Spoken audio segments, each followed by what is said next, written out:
ગાંધીધામ મહાનગરપાલિકાના GULM તથા સ્વચ્છ ભારત મિશન હેઠળ શહેરને પ્લાસ્ટિક મુક્ત કરવા માટે સરકાર દ્વારા નવતર પ્રયોગનું આયોજન કરવામાં આવ્યું છે, જેમાં જૂના કપડામાંથી વિનામૂલ્યે આકર્ષક થેલી સ્થળ પર જ બનાવી દેવામાં આવશે.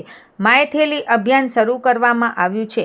મનપા દ્વારા નિર્ધારિત કરેલ સ્થળ જેવા કે GIDC ગાંધીધામ, વાવાઝોડા camp Gandhidham, Kesarnagar Adipur, Sevakunj ward 1A અને ઓમ સાંઈનગર મેઘપર બોરીચી ખાતે સખી મંડળની બહેનો દ્વારા વિનામૂલ્યે થેલી બનાવી આપવામાં આવી રહી છે. જે કોઈ સ્થાનિકો જૂના કપડાં લઈને આવશે તેને જૂના કપડામાંથી નવી આકર્ષક થેલી સ્થળ પર જ બનાવી દેવામાં આવશે અને તેનો કોઈ ચાર્જ લેવામાં આવશે નહીં. વધુ વિગત માટે NULM વિભાગ ગાંધીધામ મહાનગરપાલિકામાં સંપર્ક કરવા જણાવવામાં આવ્યું છે.